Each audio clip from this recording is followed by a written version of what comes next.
avant-dernier jour de campagne pour les élections législatives. Les candidats ici en Guyane ont encore deux jours seulement pour aller à la rencontre des électeurs avant le premier tour qui aura lieu samedi. Ce matin, nous continuons notre panorama des candidatures sur la deuxième circonscription. On le rappelle, 5 candidats sont en lice. Aldo Neyman, Jean-Philippe Dolor, Sébastien Cogan, David Riemann et Sophie Charles, notre candidate du 7h aujourd'hui.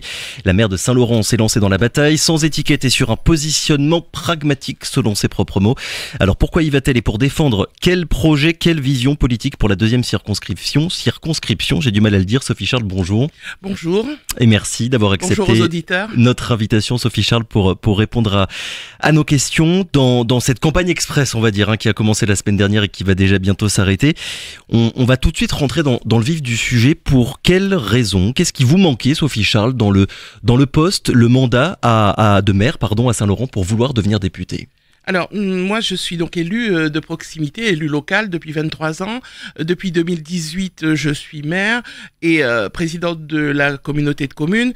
Et j'ai constaté que les actions que nous pouvons mener ont une limite. Aujourd'hui, on voit bien qu'on n'arrive plus, même avec l'association des maires, le président de l'association des maires qui s'est engagé auprès de ses collègues pour qu'on puisse avoir des avancées, par exemple sur le recensement, où nous n'y arrivons pas. Moi, je pense qu'il faut qu'il y ait un palier que nous passions, c'est-à-dire qu'il faut rapporter vraiment au national les problématiques de terrain, les problématiques que nous avons, nous, au quotidien. Et c'est dans ce sens que ma candidature est faite. Il faut qu'on arrive à adapter ce qui nous est produit comme loi aux réalités du terrain. Il y a des choses qui ne sont pas applicables. Quand on parle du zéro artificialisation nette, eh bien, je vous dis tout de suite, moi, si j'applique, je ne construis plus une maison à Saint-Laurent. C'est donc pas raisonnable.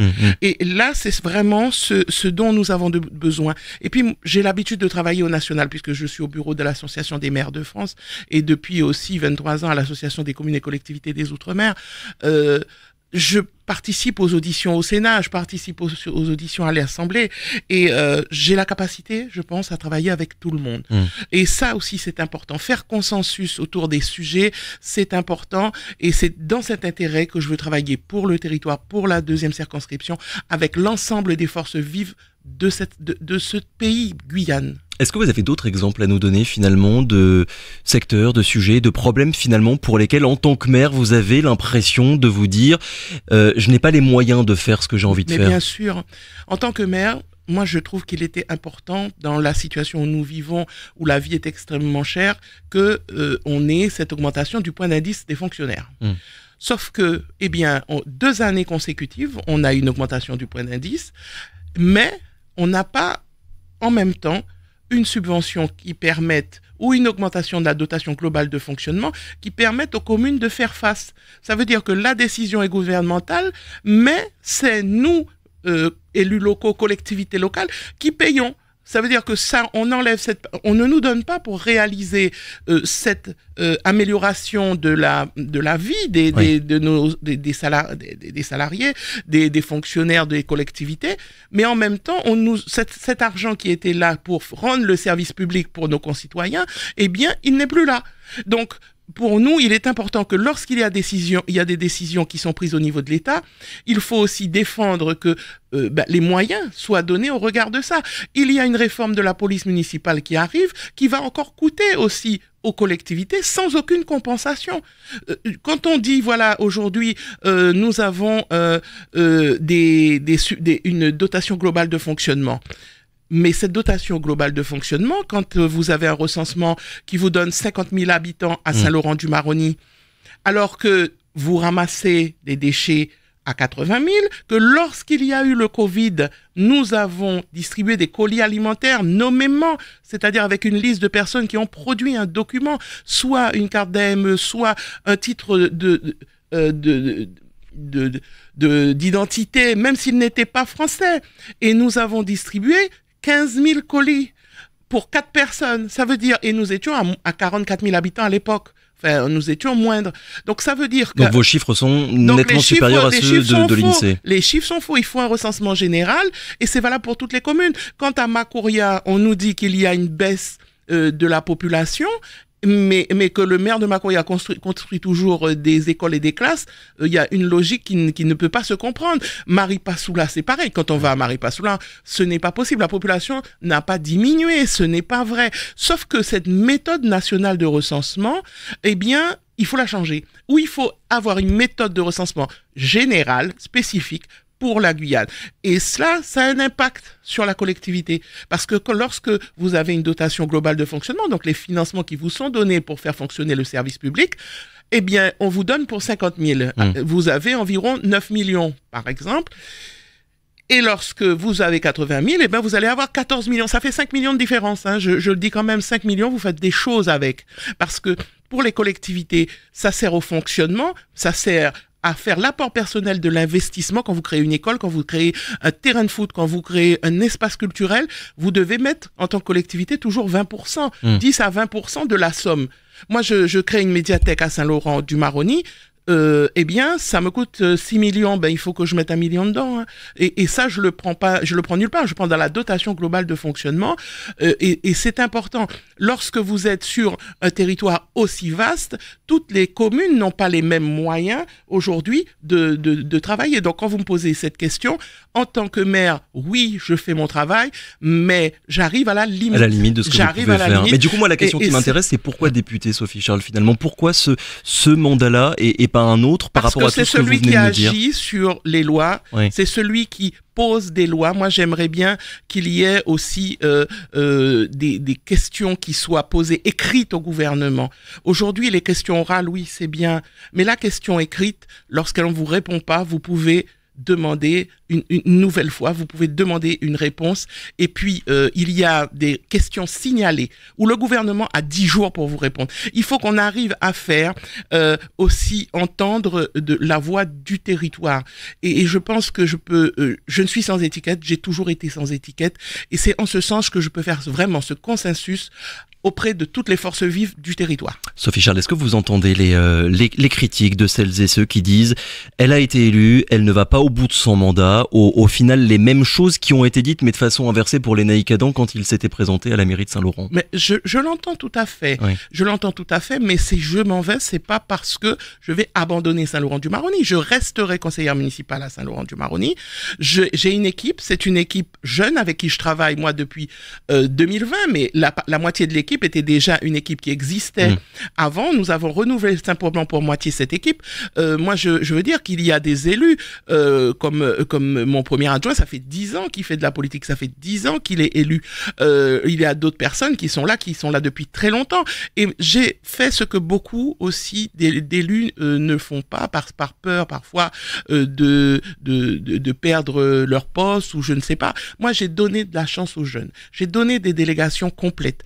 J'ai permis à certains élus de pouvoir vraiment, en toute liberté, faire leur délégation, appliquer leur délégation. Et c'est pour ça quand aujourd'hui nous avons environ 4 ans de mandature, c'est pour ça que j'ai réussi, avec notre équipe, de réaliser 80% de notre programme. Nous avons été élus sur un programme.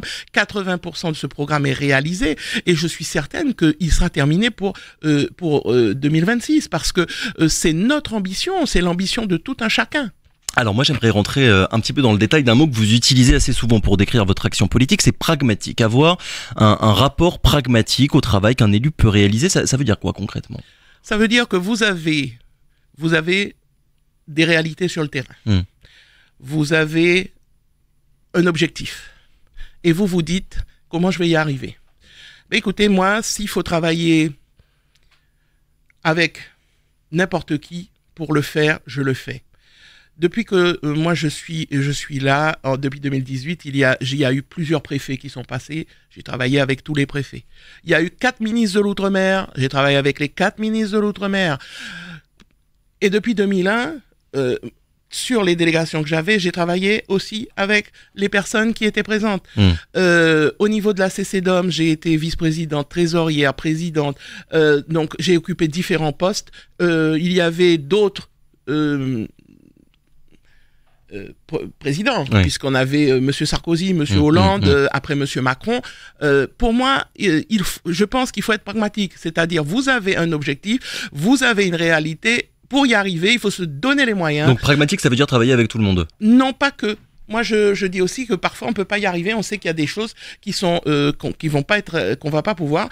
Mais il faut faire aussi parfois l'avancée des petits pas. Hein, on fait un petit pas après un autre. On monte une marche, on monte une deuxième, et finalement on finit par arriver. Et c'est en ce sens que je pense que cette action doit aller. Parfois, effectivement, on peut dire oui, non, on n'est pas d'accord. D'accord, ok, on n'est pas d'accord, mais il faut accepter les avancées qu'on peut avoir. Vous serez quel genre de parlementaire finalement, Sophie Charles? On le voit bien là quand on parle aux différents candidats, il y a plusieurs postures qui sont mises en avant, il y a plusieurs manières de faire par rapport au gouvernement, entre un Jean-Philippe Delors qu'on a reçu et qui nous a dit vouloir être dans un dialogue constructif, et David Riemann, qui a été plutôt dans une logique d'opposition depuis ces dernières années. Où est-ce que vous situez votre propre curseur, Sophie Charles? Moi, je suis quelqu'un qui est calme. Je pense que c'est l'intérêt de tout ce qui m'intéresse. Et donc, je ne sais pas quel sera le gouvernement qui va sortir après le 7 juillet. Comme je le dis, aujourd'hui, on ne peut pas le savoir.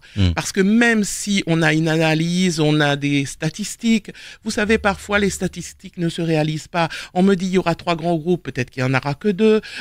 Tout ce que je sais, moi, c'est que le gouvernement qui sera là, si c'est un Premier ministre du Rassemblement national et qui a cohabitation, ben, il faudra travailler avec eux.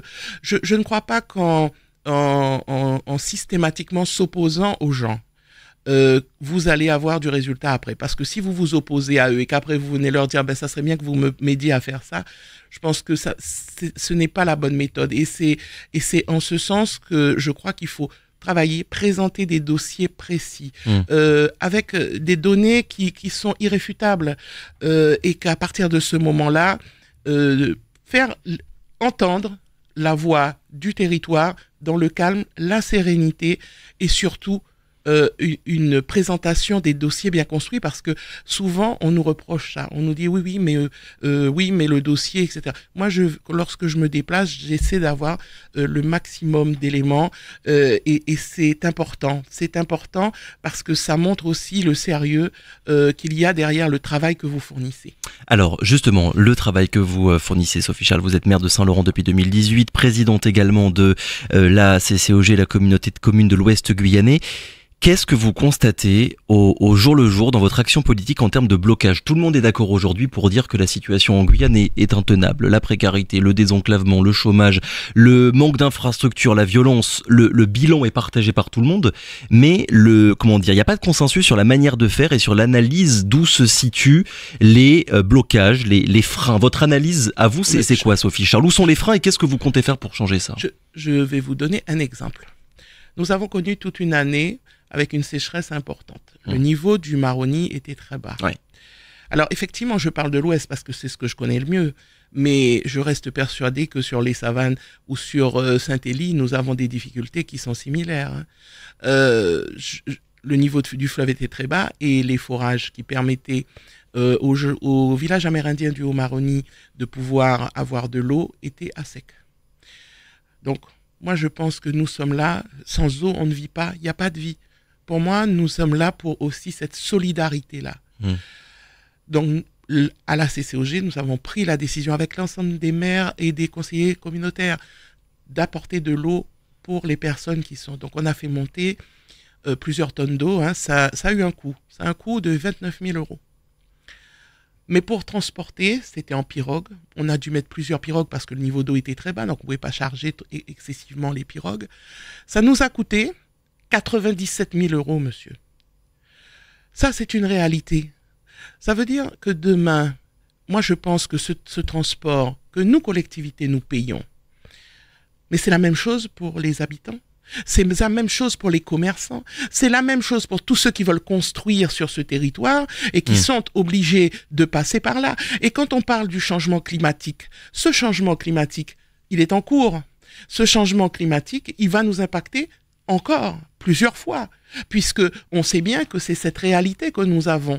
Et donc, quand j'ai voulu poser la question pour savoir si à d'autres endroits on avait le même problème. Hein, d'autres endroits de la Guyane, vous voulez dire? Non, de la circonscription. De la circonscription. La circonscription. Et je prends l'exemple de Saül. Lorsque quelqu'un va faire des courses à Cayenne, il paye son billet d'avion pour aller faire ses courses. il va payer 400 € de course. Et il va payer, comme nous, 600 € de fret, parce que là, c'est que l'avion. 600 € de fret pour ramener ses courses à Saül. Vous vous rendez compte du coup que cela, à la fois pour les individus, pour les personnes, pour les collectivités. Donc, tout est compliqué. Pour moi, il y a un sujet à défendre. C'est de demander une subvention spécifique pour les communes très enclavées, comme c'est le cas en Guyane. Il y en a plusieurs sur ma circonscription. La deuxième circonscription, il y a au moins 7 communes dans cette situation. Eh bien, demander une subvention spécifique pour les communes qui sont concernées, afin qu'elles puissent payer ce fret gratuitement pour la population au moins une fois par trimestre. Pour permettre aux collectivités finalement de pouvoir... à la population aussi de bénéficier d'un fret gratuit. Oui. Parce qu'aujourd'hui, les finances des collectivités ne le permettent pas. Mais c'est une réalité du territoire. Et quand je parle de ça, vous allez me dire, vous allez demander une subvention comme ça. Non, il y a un projet de loi de finances, il y a un budget outre-mer, il y a des points qui doivent être défendus. Et ça permettrait aux personnes, bien sûr, de diminuer sur le transport qu'ils ont à faire pour le territoire. Voilà. Sophie Charles, la participation sur la deuxième circonscription pour les élections législatives d'il y a 2 ans, c'est 26%. En nombre de voix, ça donne à peine un peu plus de 11 000 personnes. Là, vous êtes en campagne, vous allez sur le terrain, vous parlez à des électeurs potentiels. Qu'est-ce qu'ils vous disent finalement et comment est-ce que vous comptez finalement faire en sorte qu'ils se déplacent samedi pour voter ? Les électeurs, quand on leur parle, ils ont besoin de changement. Ils ont besoin d'amélioration des conditions de leur vie au quotidien. Moi, ce qui va changer... Aujourd'hui, d'ailleurs, nous n'avons pas le même nombre d'électeurs qu'il y a qu'en 2022. Oui. Je rappelle qu'en 2022, moi, nous, tous Guyane, nous avions un candidat. C'était Emmanuel Jean-Baptiste. Et il n'était pas au deuxième tour, et c'est à ce moment-là qu'on a soutenu la candidature des Viriman, puisque je ne pouvais pas soutenir le chef de l'opposition du conseil municipal. Ça devenait compliqué. Donc, aujourd'hui, les gens ont besoin de changement. Moi, ce que je souhaite, c'est pouvoir représenter ce changement, cette vision plus, proche d'eux. Cette vision du terrain qu'il faut ramener absolument au niveau national. Il faut que certains n'aiment pas... Qu'on sache à quoi sert un député, qu'on le voit au quotidien. Oui, qu'on le voit au quotidien. Il faut être présent sur le territoire. Il faut contrôler les moyens publics. Il faut analyser la performance de l'action publique au regard des contraintes du territoire et des besoins de la population. Il faut écouter. Il faut avoir une connaissance du terrain, il faut une connaissance des problématiques, il faut à la fois une expertise. Et cette expertise, il faut la mettre au service du territoire, au service de la population, pour qu'au niveau national, on puisse avoir des avancées. Est-ce qu'un des problèmes aussi finalement quand on parle de désamour pour la politique, c'est que pour la grande majorité des électeurs, en fait ils voient pas ce que Sophie Charles, députée ou d'ailleurs n'importe quel autre candidat pourrait changer à leur vie concrète de tous les jours? Le député, il est là pour proposer des amendements, proposer des lois. Moi, je pense qu'il faut adapter toutes les lois à la Guyane. Je pense qu'il faut, vous savez, on a des lois. Je vais donner un exemple, c'est dans le domaine de l'agriculture. La loi climat, ok, on a interdit les pesticides. Sauf que nous, les problématiques d'insectes et de champignons, etc., sont complètement différentes de celles des problématiques européennes. Oui. On n'a pas de substitution immédiate à cela, ce qui fait qu'aujourd'hui, on ne peut pas les utiliser et on demande aux agriculteurs de fournir plus pour arriver à une autonomie alimentaire. Mais c'est pas possible. La rentabilité n'est pas la même. Aujourd'hui, il faudrait faire 2 fois plus de surface pour pouvoir arriver à faire autant de ce qu'on faisait avant. Donc, il y a des problématiques qui sont ainsi. Donc ça, il faut qu'on trouve des solutions, peut-être demander des reports. Moi, je vois sur les problématiques d'eau et d'assainissement, on est sur un territoire où, sur certaines EPCI, on a mis l'eau et l'assainissement, sur d'autres, ils ont pris cette compétence, sur d'autres, on n'a pas encore pris cette compétence. Elle deviendra obligatoire pour tout le monde en janvier 2026, mais on parle de choses complètement différentes. Certains ont des schémas d'eau et d'assainissement, d'autres n'ont pas l'eau et d'autres n'ont pas l'assainissement. On est sur de l'assainissement non collectif. On a des zones d'habitat spontané où il n'y a pas de vérification sur tout ça. Et je crois que pour adapter les lois, il faut aussi voir les réalités et comment. Oui, on peut mettre en place, oui, on peut, mais pas tout de suite. Donc, il faut parfois des délais aussi. Dernière question, Sophie Charlet, très rapidement, parce que malheureusement, on a déjà quasiment atteint le délai. Vous l'avez dit, hein, vous vous présentez sans étiquette. Vous ne siégerez donc ni au sein de Nouveau Front Populaire, ni dans le groupe de la droite et du Rassemblement national. J'ai dit que je ne serai pas au Rassemblement national. Ouais. Je serai au non-inscrit, mais ça ne veut pas dire que je ne travaillerai pas sur certains amendements ou sur certaines lois avec d'autres députés. Et comment se faire entendre finalement si on n'a pas un groupe important derrière soi? Mais au non-inscrit, vous avez le droit vous avez le droit de parler à une session parlementaire. C'est la loi. Enfin, et là, je pense qu'elle est respectée d'ailleurs. En tout cas, voilà, vous ne vous diluerez pas dans un groupe avec une couleur politique ou une autre finalement qui siégera à l'Assemblée nationale. En tous les cas, je ne siégerai pas au Rassemblement national.